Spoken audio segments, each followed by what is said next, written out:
ನಿನ್ನ ಇದೇ ಜಾಗದಲ್ಲಿ ತುಂಡು ತುಂಡಾಗಿ ಕತ್ತರಿಸಿ ಹಾಕಬೇಕು ಮಗ. ಸರಿಯ ನೀನು ನಾನಲ್ಲ ಸೌಕರ್ಯ, ನಾನಲ್ಲದೆ ಈ ಜಾಗಕ್ಕೆ ಬೇರೆ ಯಾರಾದರೂ ಬಂದಿದ್ದರೆ ಅವರು ಹೀಗೆ ಎನ್ನುತ್ತಿದ್ದರಂತೆ ಅಷ್ಟೇ. ಛೇ, ಎಂತ ಸಂದರ್ಭದಲ್ಲಿ ಬಂದು ನನ್ನ ಕೆಲಸವನ್ನು ಹಾಳು ಮಾಡಿಬಿಟ್ಟೆ ನೀನು. ನೀನು ಇಲ್ಲಿಗೆ ಬಂದು ನನ್ನ ಆಸೆಯನ್ನು ನಿರಾಶೆ ಮಾಡಿಬಿಟ್ಟೆ ಕರಿಯ, ನಿರಾಶೆ ಮಾಡಿಬಿಟ್ಟೆ. ಎಂತ ಮಾತು ಸೌಕರ್ಯ, ಎಂತ ಮಾತು. ಈ ಕರ್ನಾಟಕದಲ್ಲಿ ಅತಿ ದೊಡ್ಡ ಕುಖ್ಯಾತ ಕಳ್ಳನಾಗಬೇಕೆಂದು ಛಲಪಟ್ಟಿರುವ ಈ ಕರಿಯ ಸುತ್ತು 10 ಹಳ್ಳಿಗೆ ಅಂಬೀರನಾದ ಶ್ರೀಕಾಂತ್ ಗೌಡನ ಈ ಅಂಗರಕ್ಷಕ ಇರುವಾಗ ನಿಮಗೆ ಯಾವ ನಿರಾಸೆ ಆಗುವುದಿಲ್ಲ ಸೌಕರ್ಯ, ಯಾವ ನಿರಾಸೆ ಆಗುವುದಿಲ್ಲ.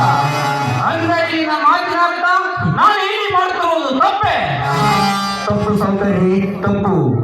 ಕರಿಯ, ಈ ಊರಲ್ಲಿ ಒಂದು ಹೆಣ್ಣಿನ ಮೇಲೆ ನನ್ನ ಕಣ್ಣು ಬಿದ್ದಿದೆ. ಒಟ್ಟು ಮುಳುಗುವುದರೊಳಗಾಗಿ ಇವಳು ಬೇಕು ಅಂತ ಒಂದು ಮಾತು ಹೇಳಿದ್ರೆ ಸಾಕು, ಸೂರ್ಯ ಮುಳುಗುವುದರೊಳಗಾಗಿ ರಾವಣನು ಸೀಟಿಯನ್ನು ಕದ್ದು ತಂದಂತೆ ನಾನು ಇವಳನ್ನು ಹೊತ್ತುಕೊಂಡು ಬರ್ತಿದ್ದೆ ನೀವು ನಿದ್ದೆ ಮಾಡುವ ಜಾಗಕ್ಕೆ. ಬಲೆ ಕರಿಯ, ಬಲೆ ಬಲೆ ಎನ್ನಬೇಕು ನಿನ್ನದು. ನೀನು ಬರೀ ಕಳ್ಳನೆಂದು ತಿಳಿದಿದ್ದೆ, ಆದರೆ ಜನರನ್ನು ನೋವು ಮಾಡಿ ಕೂಡ ನಿನ್ನಲ್ಲಿದೆ ಎಂದು ಈಗ ಅರ್ಥವಾಯಿತು. ಯಾಕೆ ಸೌಕರ್ಯ, ನಾನು ಹೀಗೆ ಬಂದುದು ತಪ್ಪೆ? ತಪ್ಪು ನೀನದಲ್ಲ ಕರಿಯ. ಇಲ್ಲಿರುವವರು ಈ ಚಂಚಲೆ ತನ್ನ ಸೌಂದರ್ಯದಿಂದ ಪರ ಪುರುಷನ ಮನ ಸೆಳೆದು ಕಾಮ ಕೂಟದ ಸಮಾರಂಭಕ್ಕೆ ಸ್ವಾಗತಿಸಿರುವ ಈ ಸುಂದರಿದು ಒಂದೇ ತಪ್ಪು. ಇವಳ ರೂಪ ದರ್ಶನಕ್ಕೆ ಬೆಪ್ಪನಾಗಿ ಇವಳ ಮೇಲೆ ಬಲತ್ಕರ ಕೈ ಹಾಕಿದ್ದು ನನ್ನೊಂದು ಎರಡನೇ ತಪ್ಪು. ಬಯಸಿದನ್ನು ಬಾಯಿಗೆ ತಂದುಕೊಡುವ ಅಂಗರಕ್ಷಕ ಇದ್ದಾನೆಂಬುದನ್ನು ಮರೆತು ಮದಾಂಧನಂತೆ ವರ್ತಿಸಿದೆ ಈ ಮುಂದೋಟದಲ್ಲಿ.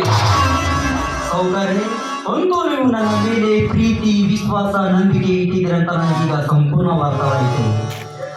ಏನಮ್ಮ ಸರಿ ಸಾವಿತ್ರಮ್ಮ, ಏನು ನಿನ್ನ ಹೆಸರು? ಜ್ಯೋತಿ. ಇದೇನಿದು ನಿನ್ನ ಪದ್ಧತಿ? ಅಲ್ಲ, ಜ್ಯೋತಿ ಅಂತ ದಿವ್ಯವಾದ ಹೆಸರನ್ನು ಇಟ್ಟುಕೊಂಡು ಈ ರೀತಿ ಹೊರತ ನಿಂತಿರುವೆಯಲ್ಲ, ನೀ ಯಾವ ಸೀಮೆ ಜ್ಯೋತಿಯಮ್ಮ, ಯಾವ ಸೀಮೆ ಜ್ಯೋತಿ? ಅದೇ ದಿವ್ಯ ಜ್ಯೋತಿಯಿಂದ ಆ ಜಗನ್ಮಾತೆಗೆ ನಂದ ಜ್ಯೋತಿಯನ್ನು ಹಚ್ಚಿ ಬೆಳಗುತ್ತಾರೆ. ಆದರೆ ಅದೇ ದಿವ್ಯ ಜ್ಯೋತಿಯಿಂದ ಪ್ರಜ್ವಲಿಸಿ ದುಷ್ಟ ಪ್ರಜೆಗಳನ್ನು ಸಂಹಾರ ಮಾಡಿಬಿಡುತ್ತಾಳೆ. ತಿಳಿದುಕೋ ಈ ಮಾತಿನ ಅರ್ಥವನ್ನು. ಸೌಕರ್ಯ, ನಡೀಲಿ ಹೋಗೋಣ. Just 1 minute. ಈ ಬೇಟೆಗಾರ ಕಣ್ಣಿಟ್ಟ ಬೇಟೆಯನ್ನು